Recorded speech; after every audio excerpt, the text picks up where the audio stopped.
Well, the low-character, pathetic Celtics went out in about the most embarrassing of ways to imagine last night, getting absolutely obliterated in Game 6 of their Eastern Conference semifinal matchup with the New York Knicks by nearly 40 points, 119-81, in a game that really was never even that close. The Celtics were down by 27 points at halftime and 35 at the end of the third quarter, in a game they actually started pulling starters in during the third quarter of.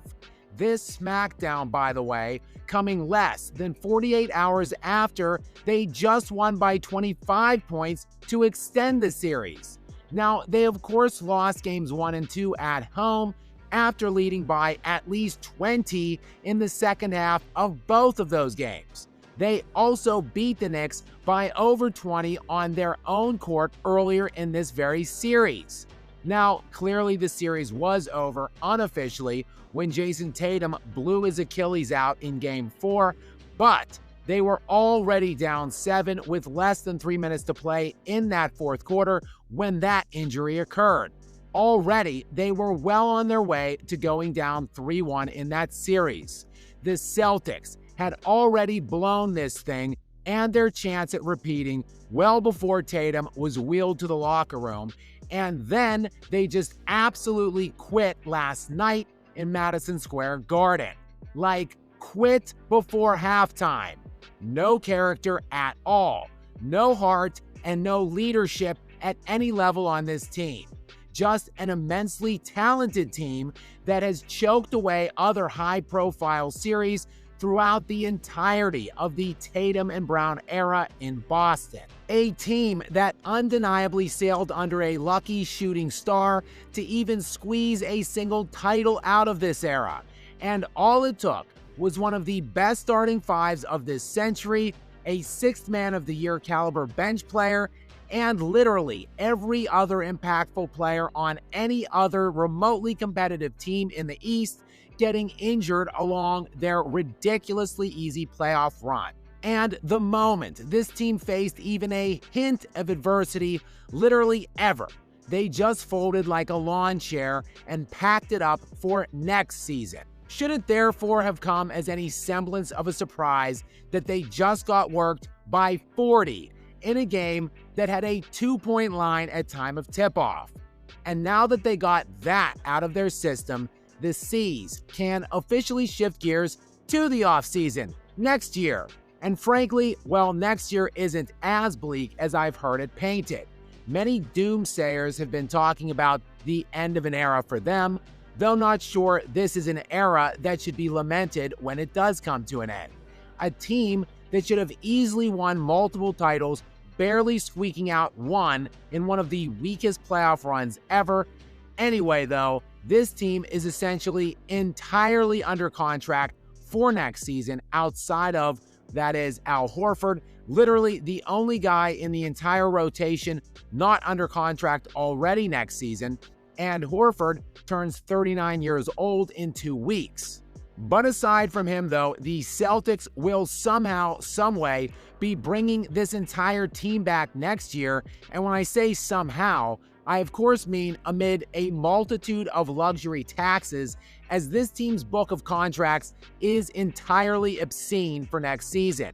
They have 5 players making nearly at or well over $30 million next season, to the tune of $227 million in guaranteed contracts for the 2025-2026 league year. That's 227. And the projected cap number next season is expected to nestle in around $154 million. And look, I don't know if there is a third apron in terms of penalty tiers for cap violators or not, but if there isn't, the NBA should likely create one and just call it the Celtics apron, because over $70 million above a $150 million cap is straight nonsense. Now, unfortunately for Boston, though, Tatum is likely to miss the entire season and playoffs next year due to the timing of that Achilles injury. So really, next year is probably a lost year for them. Now, sure, they still are insanely talented and laughably loaded, arguably boasting the best roster in the entire Eastern Conference, even without Jason Tatum. But to consider them a legitimate title contender without him would be a bit of a stretch, with the Oklahoma City Thunder likely only getting better next season and Giannis Antetokounmpo fixing to head to some kind of a Western Conference super team.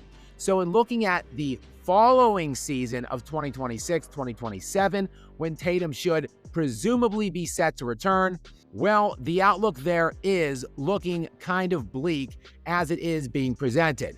Well, bleak, I guess, only if, you think you need a single big man to compete for titles, as at that point, they will lose Porzingis from the books, and if Al Horford isn't retiring at the end of this year, he likely will be by the end of next season. But the Celtics will still have, in 2026-2027, Jaylen Brown, Jason Tatum, Drew Holiday, Derek White, Peyton Pritchard, and Sam Hauser, among others, still on the books to the tune of $207 million still at that point.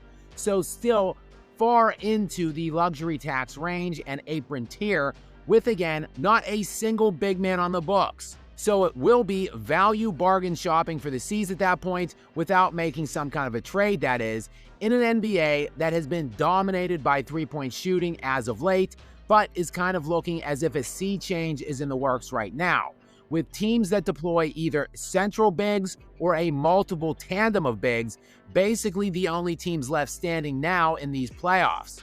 Just last night, in that humiliating near 40-point blowout loss, the Celtics got pounded on the glass, out-rebounded 55-36. So yeah, jacking up near 53s a game with no central big men might well win you over 60 games in the regular season of this NBA, but it seems as if that is not a stellar blueprint for playoff success moving forward.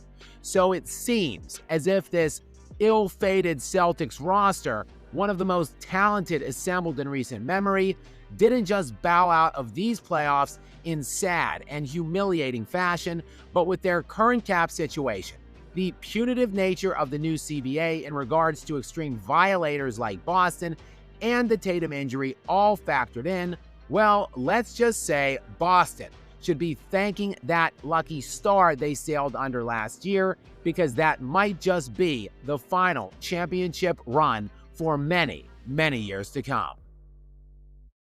Guys, many thanks for joining me here as always, and if you haven't subscribed as of yet and are still here right now, well, I just don't know what you're waiting for. Click that subscribe button and consider also turning on those notifications, as I am posting shit at all kinds of random times and doing live streams multiple times a week at this point. So click the subscribe button, turn on the notifications, and stay up to date with more from me. Until next time, guys.